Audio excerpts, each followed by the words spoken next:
Welcome to Quad A Now, where we explore the world of patient safety, the impact of accreditation, and other topics relevant to outpatient healthcare facilities and dental practices. Join us as we explore diverse topics, share success stories, and navigate the challenges that define the pursuit of excellence in patient safety.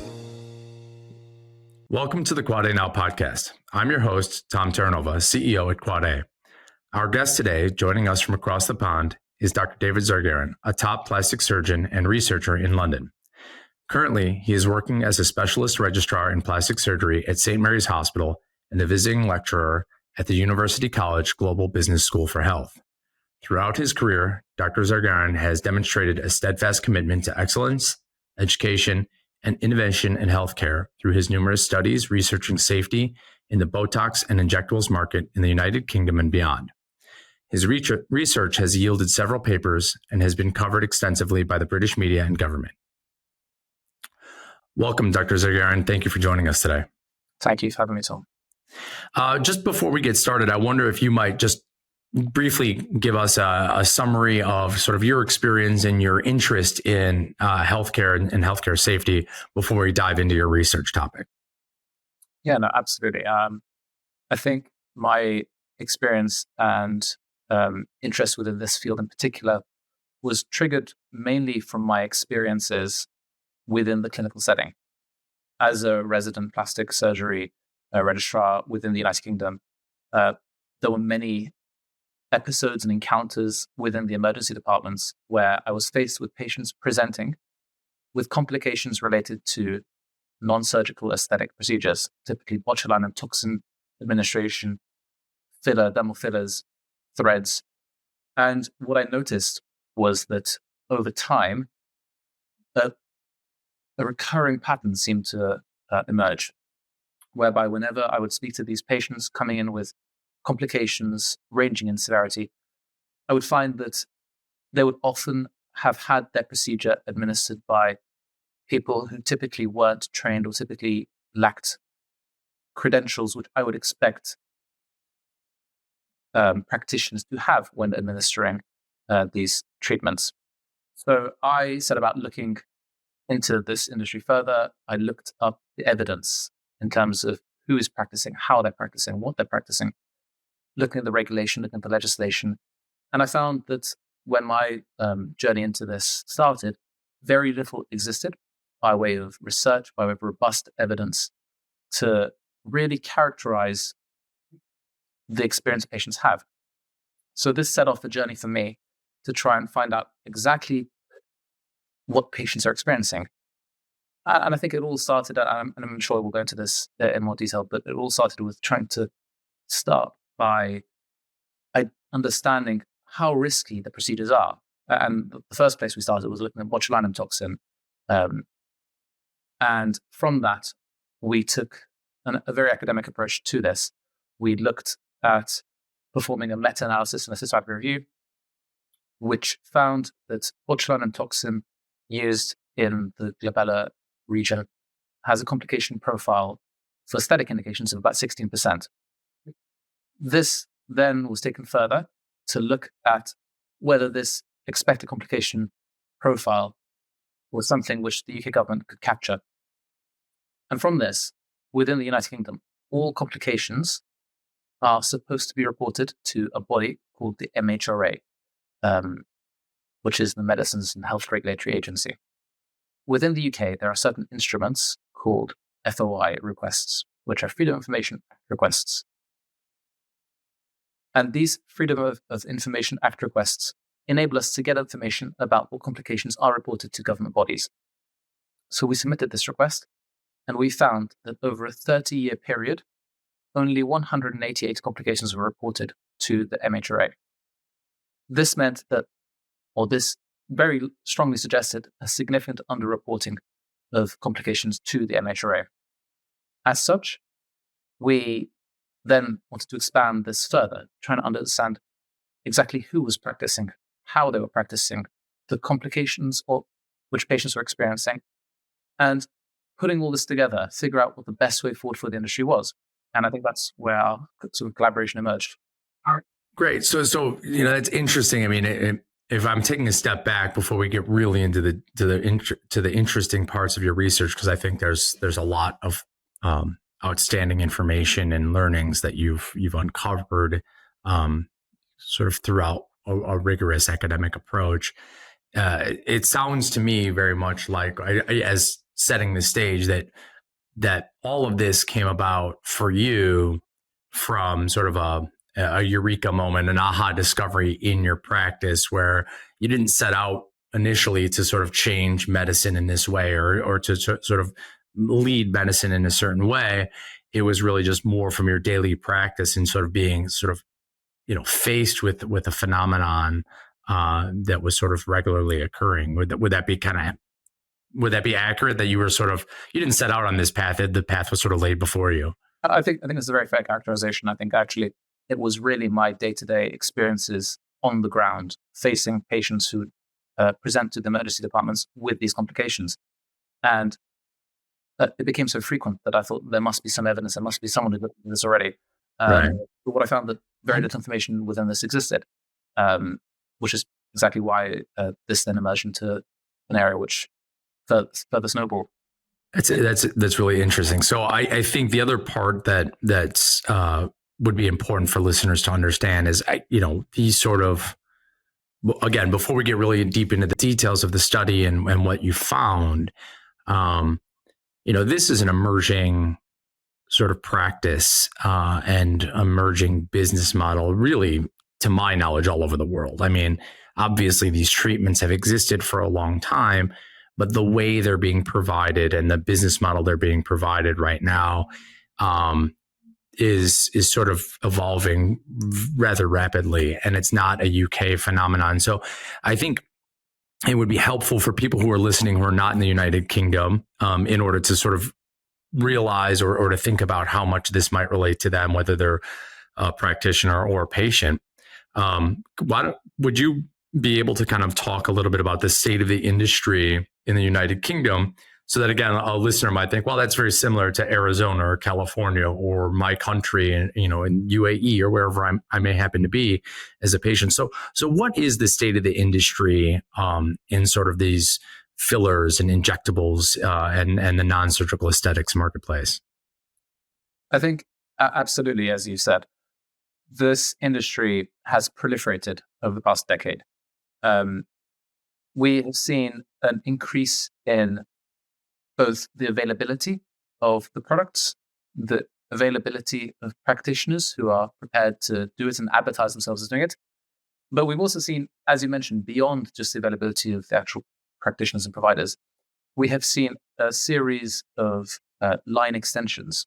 So previously, botulinum toxin, we found that the different indications or proposed indications of botulinum toxin had increased significantly. And the same applied for fillers.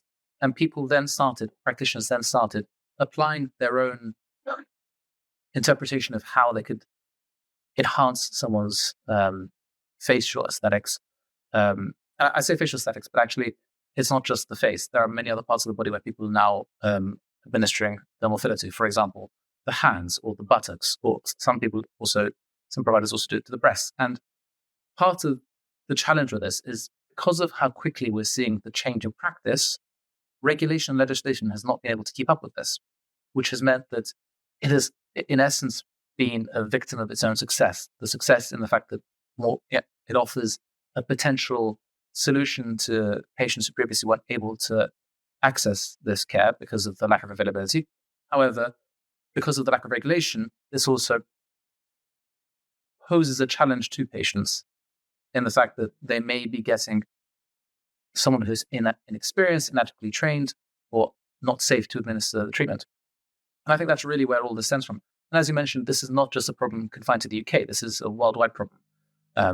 We're seeing a whole host of issues relating to the increase in the line extensions and new novel indications presenting across the world. And I think some of the further research which we're looking at is looking at whether or not how the different legal frameworks and landscapes influence this whole industry. So I most of our listeners, when we've on the podcast tend to be, medical professionals. So they'll understand most of what you said there. But there's one word that I think is a little bit of a code word that I want to make sure that anybody who's a layperson or a patient might be listening. You said indications. So, correct me if I'm wrong, but to me, we're talking about an extension of the reasons you might use whatever that agent is. So whereas you might use a drug or an agent or a technique to treat one condition or one diagnosis or one, especially in the aesthetic world, one problem area or something you've sort of identified as an issue that you want to address. When you're talking about extended indications and more indications, there are essentially that's sort of a term of art for more reasons we might use this product, right? So now you're talking about using it for many, many different reasons. I think absolutely. By indications, reasons is a very good alternative, which states exactly, as you mentioned, there are different reasons why people would be using a certain or be advised to use a certain treatment. Perfect. And so the other thing that I thought was interesting, you were talking about the various other areas besides just the face, and you mentioned the hands and the buttocks and the breast.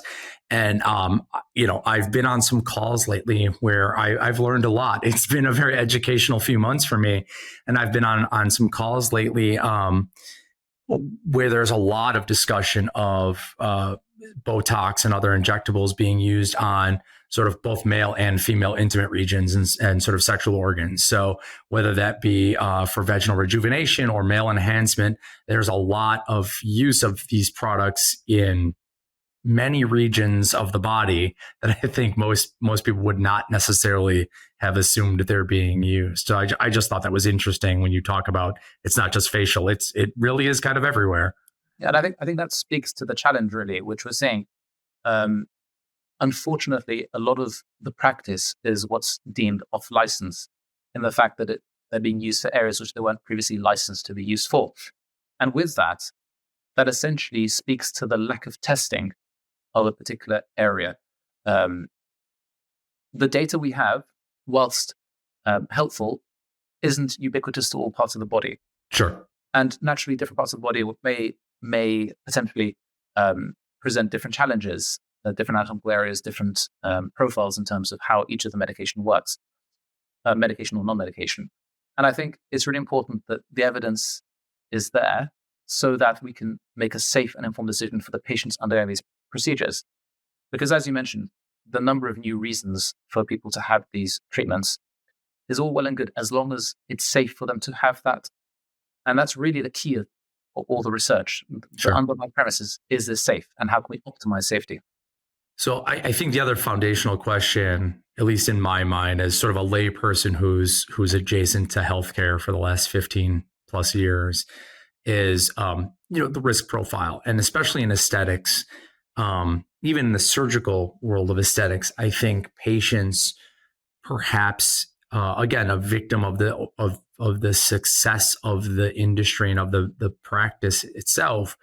There's sort of this balancing act whereby the market, whether it's physicians or in this case non-physician injectors or whoever else it might be,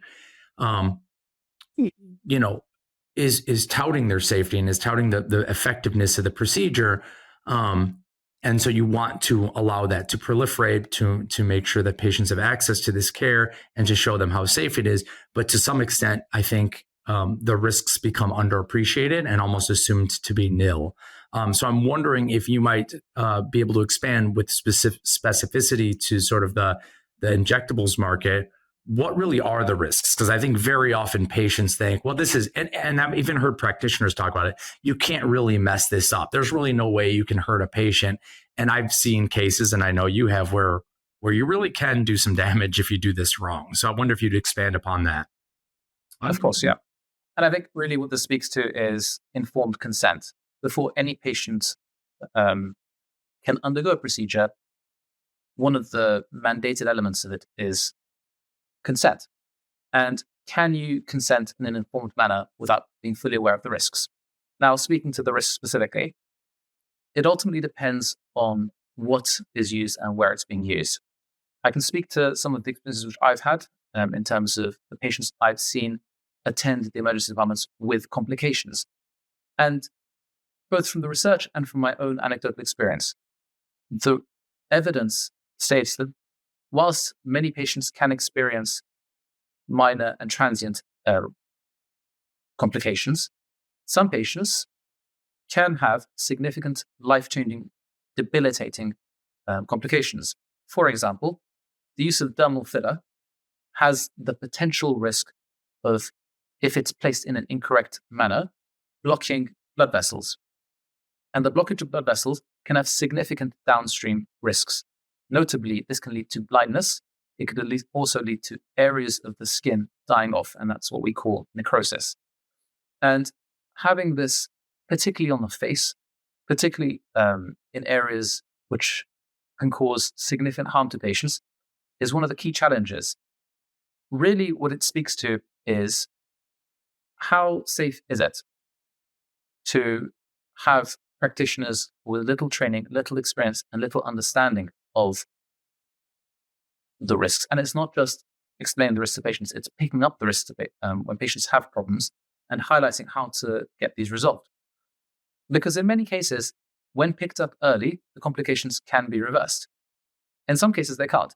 But really, to minimize this risk, the key elements which previous research has shown, and our research has shown, is ensuring the practitioners are adequately trained and adequately competent to deliver, not just deliver, to identify complications, explain the complications, and treat them, or at least signpost areas where patients can receive appropriate treatment for. So that's just one example in terms of dermal fillers. There are a host of other examples for each of the other injectable procedures we could talk about. But I think that's the key, that whilst many say, yes, they're mild or very minor complications, the challenge is when you get the very severe complications. So if I'm not mistaken, a lot of the research that you've undertaken has partly been in reaction to some fairly high profile cases of less transitory, more permanent adverse reactions and adverse events that have happened in the UK. Would that be fair to say?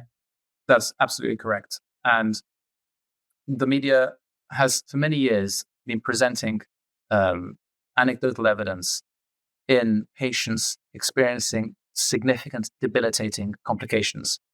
Back in 2013, the UK government commissioned Sir Bruce Keogh to perform a review into the industry. And there are two key quotes from his review which I'd like to flag, and this is back in 2013. He, and I quote, stated that the industry was a crisis waiting to happen, and that there was no more protection and redress than someone buying a ballpoint pen or a toothbrush. So to compare receiving an injectable treatment to your face with potentially significant adverse complications with having a similar industry protection as buying a toothbrush, I think speaks volumes about the state of concern within the industry. And this was back from 2013. That's fascinating. And so the medical risk is there, and certainly to some extent in the UK, the legal protections though do not match up, which is again sort of fascinating. So I think that provides a really robust foundation where we can, I think, jump then into your research. So if you like to, I think it'd be really valuable for again, both patients and other practitioners to understand sort of specifically your research, what you dove into, and what it revealed about the care model for the injectables market as it currently stands, and as it potentially puts risk to patient. I don't think it's inherently riskier, but the way it currently is constructed, maybe your information reveals that there might be more at play than just those inherent risks. Yeah, no, absolutely. And really starting from the previous question about how there were a multitude of anecdotal reports within the media, there was very little robust evidence published in the scientific community looking at the safety profile. So that's exactly where we started. We started this journey looking at how safe botulinum toxin is. And we looked at performing a systematic review and meta-analysis. Sorry, I don't mean to interrupt you, but I just want to make sure, because we've talked a lot about injectables, and then you said specifically you started out with botulinum toxin. Was that a purposeful decision to just focus in on one specific treatment area as a leading indicator of the rest, or was there another reason you chose Botox specifically? So a combination of its popularity, but also the fact that within the UK, there is this nuance in the way botulinum toxin is categorized and considered. Given that it is a prescription-only medicine, it is treated differently to dermal filler. And as such, the level of evidence and support you need to prove its safety profile has to be higher. So we wanted to start with that for that very reason. So we looked at all the literature over a set period of time to identify how safe it was. And that's what a systematic review is for the listeners who may not have the research background. What we did is systematically appraised every relevant paper which looked at the safety of it. And we found that, unsurprisingly, the complication profile ranged from mild and minimal and transient to significant. And overall, we characterize this with a complication profile of 16%. So we paused there and we said, well, we know that the expected complication profile of botulinum toxin is 16%. Does this translate to what the government has on their books? Because every complication within the UK should be reported to the body I mentioned previously, which is the MHRA within the UK. So as I mentioned previously, we used this instrument called the Freedom of Information Act request to obtain the data they held on botulinum toxin. And we found that over a 30-year period, only 188 complications were reported to the MHRA. And to put this into context, that's fewer than 10 complications per year. So this strongly suggested that there was a significant underreporting of complications to the MHRA. So the next question was, well, we have an idea of or the risk profile, and we have an idea of how this is not being captured by the MHRA. So the next question is, who's practicing? And how can we understand who the practitioners are within the UK? Naturally, given that there appears to be a significant lack of regulation in terms of practice, we don't have set databases within the UK or internationally, to my understanding, holding essentially a log or a collection of all the practitioners. So what we did is we used search engines to extract this data by using keywords and search terms, such as botulinum toxin London, botulinum toxin and whatever city or region within the UK, to try and get an understanding of who the practitioners were. This search yielded 4,000 results. And naturally, it's limited in terms of the methodology we used. But of these 4,000 practitioners, the question we wanted to understand is how many of these 4,000 are medical doctors. And we found that 32% were medical doctors. With these 32%, with this data, that suggested 2/3 of practitioners are not medical doctors or not medically trained. And looking more specifically at the qualification profile of these practitioners, they varied from dentists to nurses to beauticians and aestheticians. And this speaks to the diversity of practitioners within the UK. Our next question was, having understood who the practitioners were, we wanted to find out, of the very few legislative instructions within the UK, or the laws that existed within the UK, one of the key laws, again, related to botulinum toxin, is from the Advertising Standards Agency, which states that you are forbidden or prohibited from using or advertising a prescription-only medicine. It's slightly different in the US in terms of whether or not you can use prescription-only medicines, but within the UK, that's forbidden. And what we did is we took a sample of our database, which we created, and found that of the practitioners which we assessed and the clinics which we assessed, 88% it's almost 9 out of 10, broke those rules, which says that despite there being very little regulation within this field, the 1 or 2 laws that do exist are being flouted. So this said, okay, well, we've got a bit of a better understanding of the challenge. Our next focus was to look at patients and to understand to what extent are the complications affecting them. So we worked very closely with patient support groups and the equivalent of NGOs within the UK, such as the JCCP, which is the Joint Council for Cosmetic Practitioners, and the CPSA, to perform a survey. And I think this is the largest survey of its kind, where we invited patients who self-reported as having a complication of an injectable to tell us and share with us their experience. One of the most striking findings of this survey, which had 655 respondents, that's 655 individuals who reported having had a complication following an injectable procedure, 69% of them reported having a long-lasting impact from their complication. And I think that's a very striking finding. And I think, well, I mean, the first thing is just even the sheer number of people that responded was more than the number of reported complications, if I'm remembering correctly. Exactly correct, yeah. So this was pretty eye-opening and pretty stark.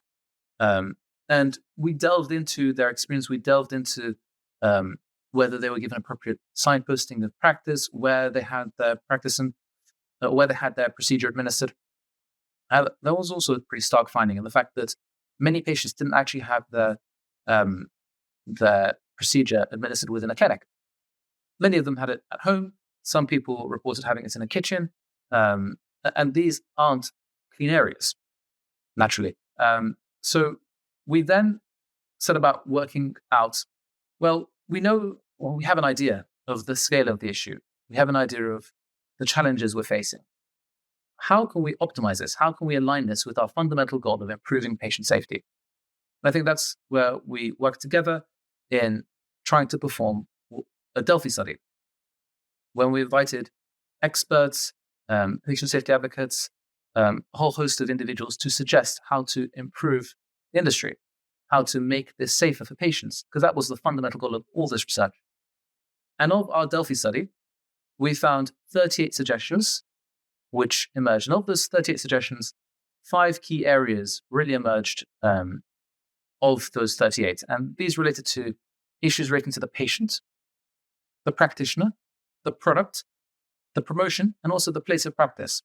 And it's this 5-piece framework which we took forward and tried to base our proposals around. So the challenge and one of the limitations of our work was a lot of it was UK based. But this, as we mentioned earlier, extends almost globally. From our preliminary evidence, we're seeing that these challenges are across the world. Having had a small look, and I'm sure you'll correct me on this, Tom, the rules relating to who can and can't administer injectable treatments vary on a state-by-state basis within the US. And having the diversity of rules and regulations made us concerned about the safety profile on an international level. So that's really the direction of our future research, to see to what extent does this challenge face, or to what extent do people across the world face this challenge, and how can we make this safer for them? Yeah, well, I think you're right. I mean, within the U.S., the rules vary state by state. It's the beauty and the challenge of working within the United States is it gives you sort of a microcosm of the globe. So 50 different rules, or 52, 53, 54, depending on how many of the territories you include. And so there is this broad diversity in terms of regulation and who can provide what services and how certain agents are treated. And it provides you a really good jumping off points to do international research, because you've already seen a lot and potentially can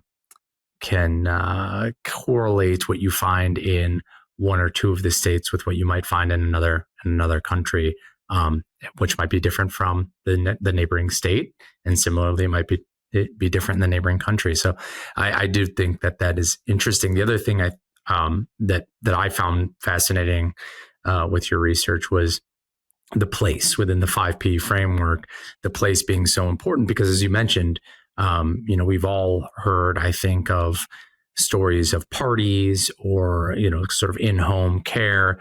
And while I'm sure there are tons of in-home healthcare models, it doesn't strike me that the conception of in-home aesthetics is treated sort of the same way as in-home healthcare or in-home, if you had infusion services or home healthcare services, again, you have a healthcare professional with a lot of training who's coming in to do that service. This seems to me, in every instance in which I've heard it, to be a lot more similar to an in-home sort of beautification and aesthetic party.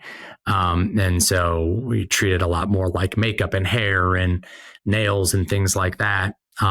When I was younger, I remember hearing a lot about sort of in-home tattoo parties and things like that. So I think that's really interesting because, with the medical treatment of the practitioner, there comes with that a lot of knowledge, not just about intraprocedurally, but infection control practices and sterilization practices. And there was some pretty high profile cases here in the US where there was patients who have been repeatedly, infected by poorly maintained facilities and poor processes. And part of that may be due to a lack of knowledge on the part of the person providing the service, because they're not a trained medical professional with not just the medical care training, but the knowledge of pathogens and infection prevention practices and things like that support that. So even though in those cases the practitioner might have done the injectable or provided the Botox in a safe manner from a technical standpoint and actually applying the injection, there are other things that medical and nursing training provide that would have provided that patient with a lot more safety. And that seemed to have been missing. So, I think everything you pointed to and everything you mentioned is incredibly important. And I think that was your Delphi study that came up with that 5Ps framework. And you've mentioned it a little bit. I'm wondering if you might be able to dive into that a little bit deeper to talk about what that roadmap looks like for stakeholders, particularly for patients, to make sure that they're moving into the safest possible environment to receive the care that they're looking for. I think it's so interesting that you bring up the issue of place. Just focus on that for the first part. I would say that just before I actually joined this call, I saw a social media advert, targeted advert, no doubt, but the social media advert showed an individual advertising their services in administering aesthetic injectable practices from a car. I think it was a large sort of minivan. And really that speaks to exactly the issues which you brought up. The issues with infection control, how sterile and how safe and how confident can we be that when the skin is pierced, the risk of bugs and bacteria and things which can potentially cause infection are limited and reduced, because there's always a risk of infection. But there are things which we do, there are practices in terms of sterility and infection control that we take to minimize these complications.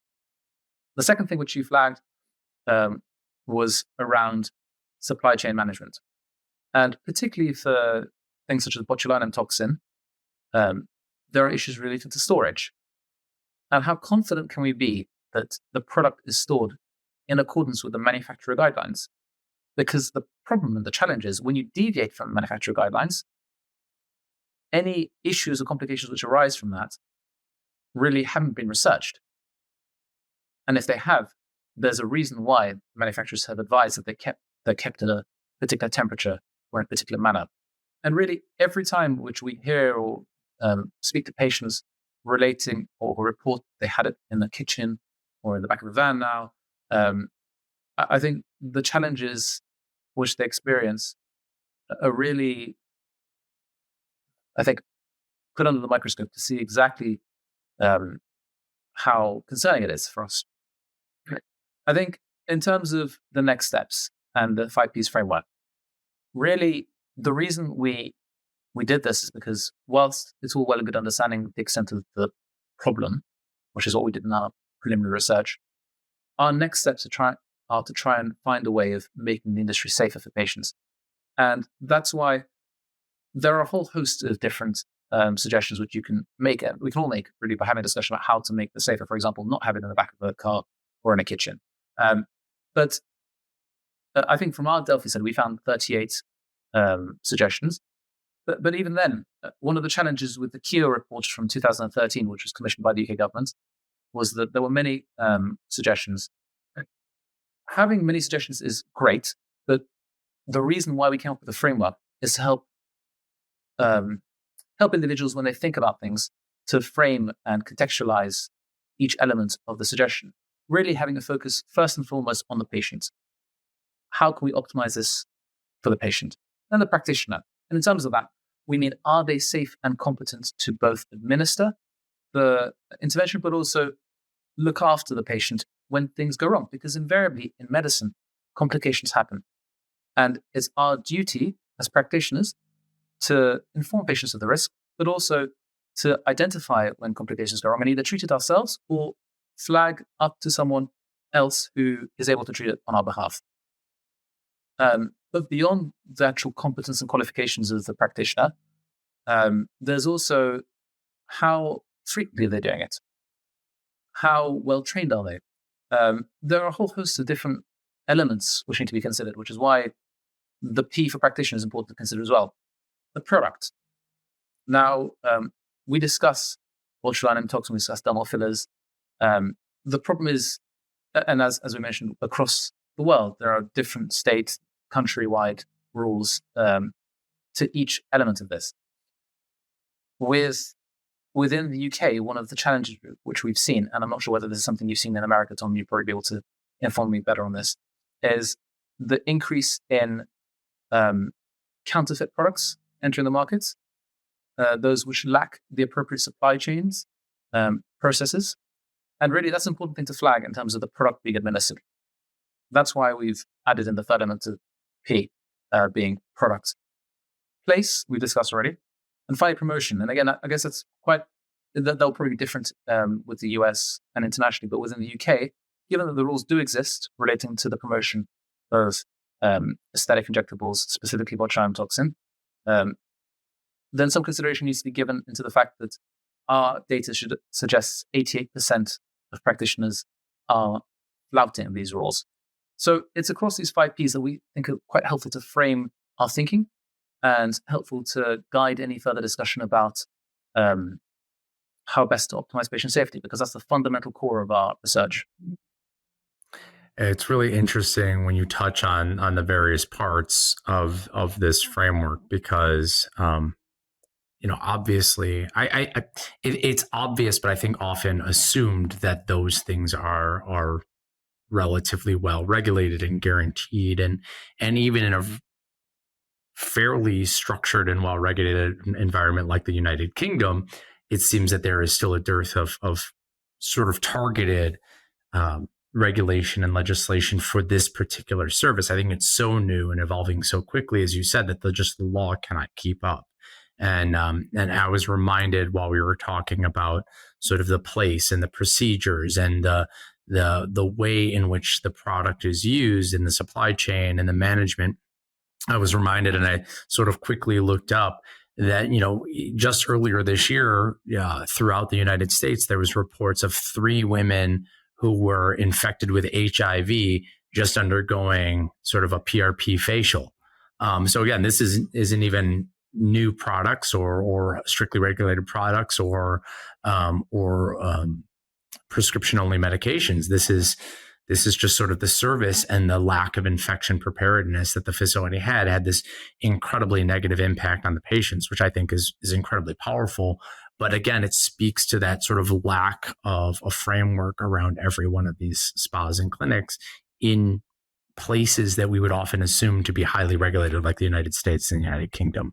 So to your point, I don't think it's a UK only aspect. I think probably the promotion is a somewhat unique UK phenomenon, or actually maybe the fact that it is not or one of the major factors in the United States might be a unique feature of the United States, because to my knowledge, a lot of countries have regulation around promotion separately. So it may be a unique feature of the United States that there is not a prohibition on some of the advertising. I think that is an area of controversy that some folks, there are definitely camps on that as to what should be something that a professional can claim as their competency and what services they can provide based on what qualifications they have.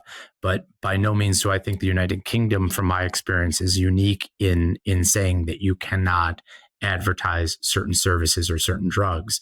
I think it's very common in many countries that you shouldn't be advertising certain services. A lot of aesthetics services, more so surgery, I think, than non-surgical, are prohibited in many jurisdictions that I can think of. But social media certainly makes it almost impossible for the government to get their hands around it. So I guess where I go with this question is, there seems to be a growing consensus around whether it's boards, licensing boards and licensing bodies, regulators in various countries, even some legislators, although most of us know that it's hard to get legislations through in many countries because of political battles.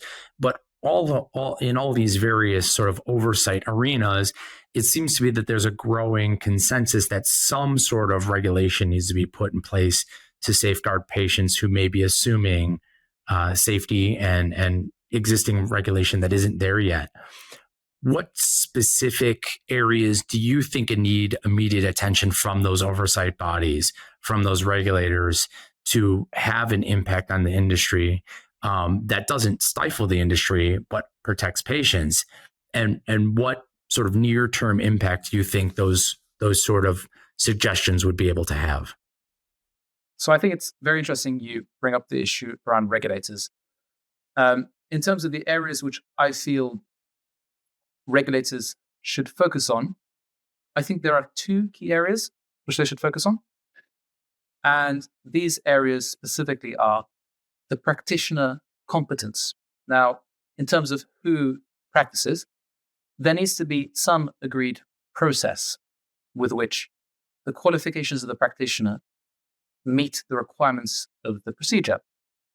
Within the UK, the government commissioned Health Education England, which is a body within the NHS, to find out the level of competence which practitioners of botulinum toxin dermal filler, laser, etc., had to achieve before they were deemed competent and safe to practice.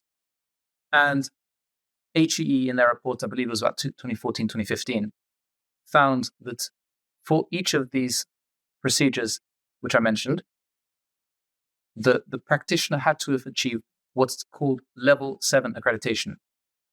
Now, what that means is level 7 accreditation is the equivalent of a master's degree in understanding and the treatment and administration. And I think it's very interesting because whilst HE made those suggestions and came up with a document which is available online, if anyone who's interested to see it, it provides another framework about the level of competence and the training and the qualifications which they'd expect the practitioner to have. This level 7 accreditation never became mandated by law in the UK. So I think really we need to focus fundamentally on the before, which is the practitioner, in terms of their competence, in terms of their training, and in terms of how well they're regulated. So that's one element. The second element, which I think would be key to address for practitioners, is mandating through law and regulation a process of support for patients after they've had their procedure.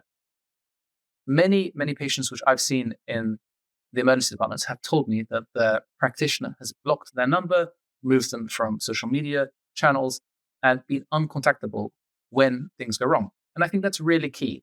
I think that as clinicians and as practitioners, we have a duty to ensure that when things go wrong, even if they're not available, there is an avenue of redress. There is a source of support for patients. So my focus would be ensuring that these two areas are addressed. But really, as part of these two areas, I think each of those two areas can be expanded in accordance with the 5 Ps, making sure that the regulation for the practitioners includes the product they use, the place, the promotion, and also the patient selection as well. A law which came into effect a couple of years ago within the UK is that it is forbidden for practitioners to administer botulinum toxin and dermal filler to those under the age of 18. But that's a step which the government has taken to try and help add in some level of protection for children and those under the age of 18. And I think really we need to be thinking about the 5 Ps in everything we do in terms of providing the support for patients. Another interesting thing, which I guess stems from this discussion about regulators, is within the UK, the regulatory body for doctors is the GMC, the General Medical Council. And all doctors, all practicing doctors, have to have a membership and an active membership registration with the GMC, which means that the GMC regulates doctors. Now, our findings from our analysis of the practitioner profile within the United Kingdom found that doctors form only less than a third of total practitioners within the UK, which means that whilst doctors are held to certain standards and certain levels of oversight from the regulatory body, the other 2/3 are not held to the same standards or same regulatory bodies. That said, we did find that a significant proportion were dentists, which are held to account by the General Dental Council, but their rules are different to the General Medical Council's. So really, what I think would help is having a single unified body which provided oversight for all practitioners within this sector. I think what we've been careful not to do is say who can and can't, because really that moves away from what we're trying to achieve. What we're trying to achieve is ensure that whoever is practicing is safe to do so. In many states, I know in the US, you have nurse practitioners who administer botulinum toxin dermal filler regularly. And I'm sure that the safety profile for many of their patients and cases is very high. And what we've tried to avoid is avoid saying who can and can't, but really focus on competence. Is said practitioner competent to do so? I think that's a key thing to flag as well. But in doing so, you would need to have an overarching regulatory body which covers everyone, not just the clinicians. Based on the services provided rather than on the education credential, which is sort of a different approach, I think, than most governments have ever taken. I think whether the qualification automatically gives you competence, I'm not sure. And I wonder whether that may be another avenue which people can pursue. Is there a degree? Is there a training pathway or a course which, and by course, I don't mean the 1-day, 2-day courses which exist within the UK, which offer to train people in administering botulinum toxin dermal filler. Because I worry that in those courses, there are challenges in ensuring that everyone is of an appropriate standard. Sure. So I would propose that we move towards finding a way where competent practitioners are able to administer the service or the procedure. You talk about that. I mean, I think most of us, or most people I talk to, sort of look sort of sideways at those 1-day courses with a degree of skepticism for various reasons. But I think even if you take those at a very, very surface level and in a very optimistic way and say they're doing everything right, they're training exactly how to administer botulinum toxin and or whatever other filler they're speaking to in that 1 day.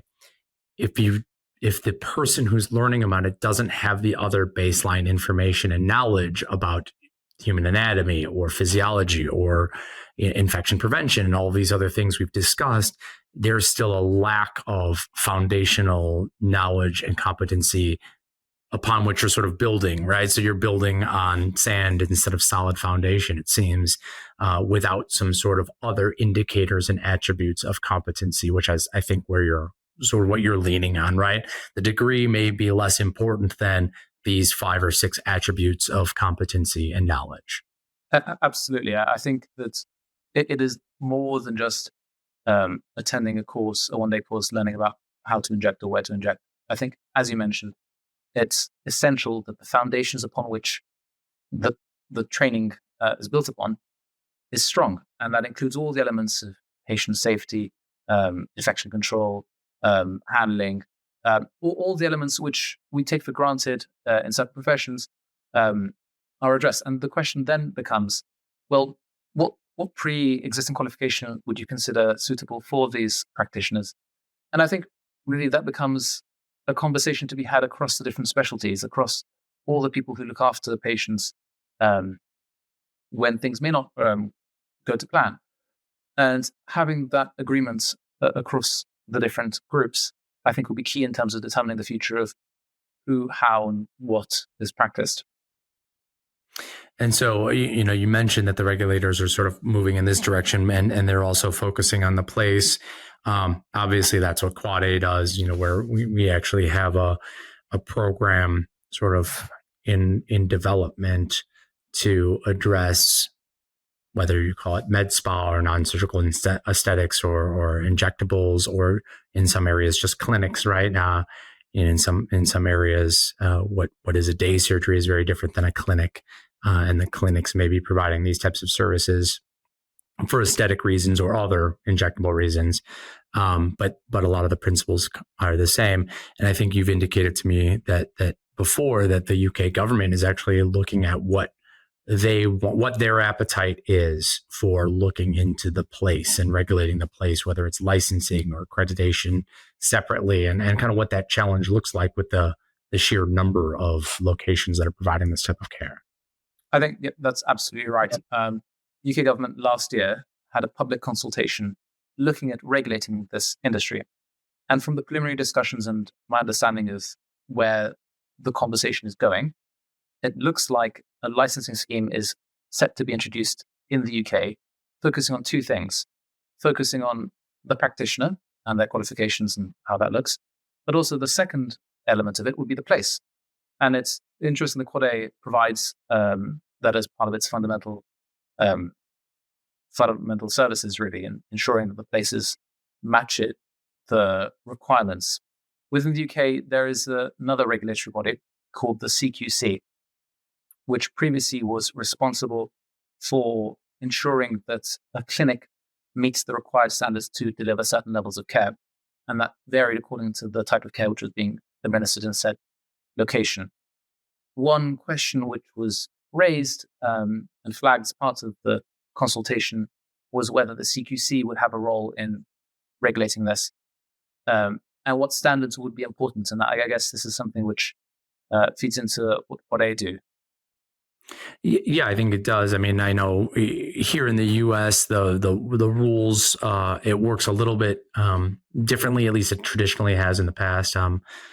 For anybody who doesn't know, and maybe for patients who might have come across this podcast, in the United States, even within surgery, which is obviously much more invasive and carry many more risks than we're talking about here, only about 27 of the U.S. states have something on the books indicating some sort of licensure or accreditation or registration or whatever similar word you want to use for an office that is providing surgical care and putting people under anesthesia. So only in 27 states is there anything on the books, and they vary in terms of their rigor and their monitoring and their enforcement.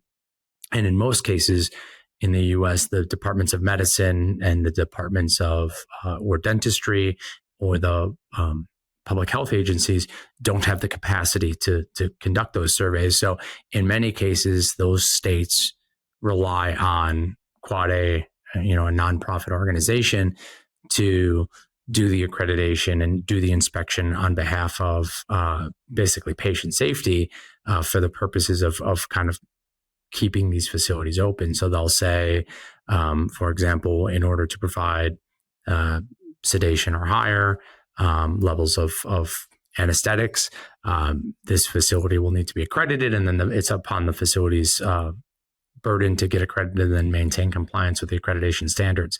And so we foresee that is probably somewhere that this industry will go, at least in the United States, is that, man, I think there's about 10,000 of locations that provide these services in the United States now. And I'm not certain that there's any state who will be able to send out teams to do inspections. And so we think that by providing accreditation, we can help promote safety and quality and sterility in the place, according to the framework, in order to kind of help the states along. And we've done that in other countries as well. And so there's an opportunity really to standardize care for patients in a way that provides the predictability that I think many patients almost assume now across the board. I think most patients sort of assume a level of standardization in care, probably even when they're crossing from one country to another. They think doctors are doctors, medicine is medicine. People who are wearing scrubs and gowns and gloves and holding needles are probably kind of built to the same. They're probably equivalent across the globe. And we know that that's not the case, but our mission is to sort of make that the reality. And that's sort of what we're hoping to do in partnership with really whoever is, whatever regulatory or oversight body is trying to provide that standardization. I think that's exactly the challenge. Patients are often not informed of not just the risks of the procedure, but also the qualifications of the practitioner, how well trained they are, their experience levels, and what would happen if things go wrong. I think it exactly speaks to having a process or having licensing or oversight and appraisal of the practitioners in the practice. In the UK, the suggestions of the licensing scheme raises another challenge in that who will be providing this oversight? Will it be one of the regulatory bodies of the general medical, dental, or nursing councils? Will it be a completely new body?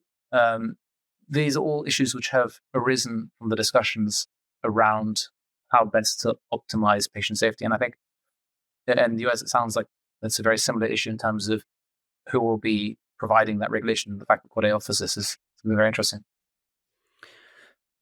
Yeah, I think we're in for an interesting few years where this comes up, because I think I hear more about it anecdotally every day, and I get more contacts about it. So if I were to ask you to leave one bit of advice or insight to either your colleagues, maybe not physicians, but your colleagues who are providing these services, we'll say, so that we're agnostic to the credentials. If you were to leave one insight and learning and piece of advice to those folks providing services, and perhaps one piece of advice to patients who are seeking these services, sort of respectively, what would those pieces of advice and insight be?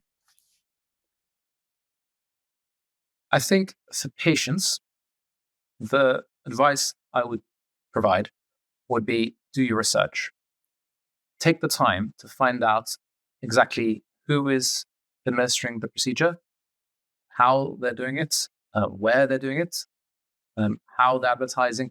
Do your background research and make sure you're confident with what will happen after. It's not just a procedure, it's what will happen if things go wrong. And having a clear roadmap in your mind of how to correct things or how to seek help if you need it, I think is really key in both ensuring that you're prepared for every eventuality. As we said, in many cases, injectable procedures are safe when administered by competent individuals in the correct location, in the correct manner, and the correct product is administered. But when things go wrong, having done your research, I think will empower you to take the best appropriate action for yourself. In terms of advice for colleagues and other practitioners, I think really my advice would be take the time to fully explain all the elements to patients. Because with every procedure, with every intervention, having good communication is underpins the practice of what we do as practitioners. And taking the time to explain everything yourself to the patients, and I highlight yourself as key because I'm aware that within the UK and maybe within the US, there are systems and groups which whereby the patients only see the practitioner minutes before the procedure is being administered. And I think taking the time when you're the practitioner to build that relationship and that rapport with the patient, communicate all the things that go wrong, but also what can happen when things do go wrong, will provide you with both the greater reputation, but also the confidence that you know that your patients are empowered when if things go wrong. So I think those are really my two take-homes, but particularly for patients, making sure they've done their research would be my key piece of advice. That's great. I think research is a buzzword where people sort of Googling it is sort of the extent of most of our research, but I think it goes deeper than that. And I think you're right. When the more patients understand, and I think the more patients even question their practitioner, right? Even not just knowing what to do if something goes wrong, but having those conversations in a self-advocacy type of way prior to your service, one, I think puts the provider in a position that they know that you care, they know that you've been educated, they have to answer it. It puts them in a position of accountability, and really creates what I think is really important in healthcare in general, but it creates a market demand for safety. I think there is an assumption of safety rather than a market demand. And when patients essentially make choice and demand with their wallet, safety, then safety will follow. And so when patients are holding providers accountable and saying, what are you going to do if I have this adverse event? What is the likelihood of necrosis? Just even using that word, I think puts a provider on notice that you know what you're talking about, because that's not a word that people casually throw around. So I do think that's really important, and I think your takeaways are really kind of could be applied across many service lines, but I think are incredibly important here, where again, I think sometimes care is trivialized as a service and not necessarily healthcare. So thank you for that. As we wrap up here, I want to thank our guest, Dr. David Zargaran, for being part of our podcast. And thanks to our listeners for tuning in this episode of Quad A Now podcast. If you have any questions or feedback, feel free to reach out to us through our website or social media channels. Subscribe to our podcast for more engaging conversations with leading experts in the field, and join us next time for further insights into accreditation and the importance of patient safety. Thank you. That's a wrap on another enlightening episode of Quad A Now, a global accreditation podcast. Stay tuned for more captivating discussions with leaders who are shaping the landscape of quality and patient safety. Remember, patients first, always.